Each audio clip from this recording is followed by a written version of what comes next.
kita berjumpa lagi di video reaction saya hari ini guys. Oke, mudah-mudahan semuanya sehat selalu. Nah, kali ini saya mau tengok video pembahasan tentang ini ya. Hebatnya kebijakan pajak ekspor Indonesia membuat negara barat krisis energi. Itu dia ya. So, jangan lama-lama lagi, mari sama-sama tengok video ini. Let's go. Gawat, gara-gara kebijakan ekspor Jokowi, hubungan Amerika dan Uni Eropa hancur. My conversations with world leaders, and I've spoken to over 38, 40 of them now. I've made it known. I've made it known that America's back. And you know what they say? The comment I hear most of all from them? So they say, we see America's back, but for how long? And then we aren't going to go alone. We're going to do it by leading with our allies. Bulan yang lalu kita kalah, tapi keberanian kita menghilirisasi bahan-bahan mentah itulah yang akan terus kita lanjutkan meskipun kita kalah di WTO. Walaupun kalah yang sidang WTO. Halo sahabat bagi-bagi, hancurnya hubungan Amerika dan Uni Eropa adalah karma yang telah datang dari Indonesia. Pasalnya negara tersebut telah berbuat kelicikan demi kalahkan Indonesia. Krisis energi terjadi di mana-mana, semua gara-gara kebijakan Indonesia melarang ekspor, dan naikkan pajak sampai berkali-kali lipat. Kali ini terjadi seperti zaman Presiden Soekarno, Indonesia berada di puncak piramida kedudukan dunia. Kali ini semua negara tunduk pada kebijakan Indonesia. Dan akibat kebijakan Indonesia ini, membuat negara barat mulai bertengkar dan berebut energi. Amerika dan Uni Eropa contohnya, kedua negara tersebut akan cerai dan memutuskan hubungan. Sahabat bagi-bagi, hubungan antara Amerika Serikat dan Uni Eropa renggang akibat sikap salah satu kubu yang dianggap oportunis. Isu ini muncul bersamaan dengan kisruh kekalahan Indonesia dalam sidang WTO.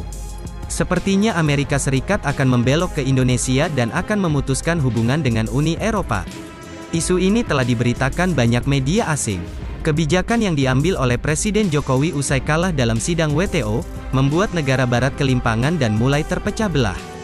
Putusnya hubungan Uni Eropa dan Amerika akan menjadi angin segar bagi Indonesia. Pasalnya untuk menjadi negara maju, Indonesia butuh salah satu kubu tersebut runtuh. Hal tersebut juga diungkapkan oleh mantan Presiden Rusia Dmitry Medvedev. Menurutnya, perkawinan antara Amerika dan Uni Eropa kemungkinan besar akan berakhir dengan perceraian. Menyusul kecurangan ekonomi yang jelas oleh laki-laki alfa, dalam hal ini adalah Amerika Serikat. Pernyataan tersebut dibuat di tengah sejumlah laporan, menurut media Rusia, yang menyatakan negara-negara Uni Eropa marah atas apa yang mereka lihat sebagai oportunisme Amerika di tengah krisis nikel yang disebabkan oleh Indonesia. Kehancuran kedua belah pihak sebentar lagi akan terjadi, saatnya Indonesia bangkit dari keterpurukan dan bisa menggantikan negara tersebut. Sahabat bagi-bagi, ternyata Amerika Serikat tidak mau membagikan keuntungan pendapatan ekonominya kepada Uni Eropa. Dan Amerika mencuri simpanan terakhir dari Uni Eropa dan mengantongi uang tanpa keraguan. Akibat kebijakan ekspor yang dilakukan Indonesia, sepertinya negara Uni Eropa mulai terpecah belah. Kebijakan yang diambil oleh Presiden kita, Joko Widodo, membuat seisi dunia gempar dan kagum akan keberaniannya. Sahabat bagi-bagi, Amerika disebut telah menarik bisnis dalam negerinya dan mewajibkan warganya membeli produk dalam negerinya. Produk turunan dalam negerinya yang terbuat dari nikel, telah habis karena kebijakan Indonesia yang dinilai sepihak. Sementara itu, pasar barang-barang Eropa menyusut, sebagian karena keputusannya untuk melawan Indonesia di WTO. Selain itu Amerika juga telah memihak Indonesia dan mengambil keuntungan dari krisis negara Uni Eropa. Menurut Uni Eropa, Amerika terlalu oportunisme terhadap kepentingan ekonomi. Oportunisme adalah suatu aliran pemikiran yang menghendaki pemakaian kesempatan menguntungkan dengan sebaik-baiknya. Demi diri sendiri, kelompok, atau suatu tujuan tertentu. Para pejabat di Uni Eropa juga menyoroti undang-undang pengurangan inflasi Indonesia. Dan dampaknya pada insentif keuangan bagi pelaku bisnis yang ramah lingkungan, yang mencoba bersaing dengan perusahaan-perusahaan asal Eropa. Uni Eropa sedang menghadapi kesulitan mengatasi naiknya harga energi di dalam negeri, yang mencapai rekor tertinggi. Sahabat bagi-bagi, saat Uni Eropa sedang kesusahan, Presiden Jokowi justru tantang balik Uni Eropa di sidang WTO.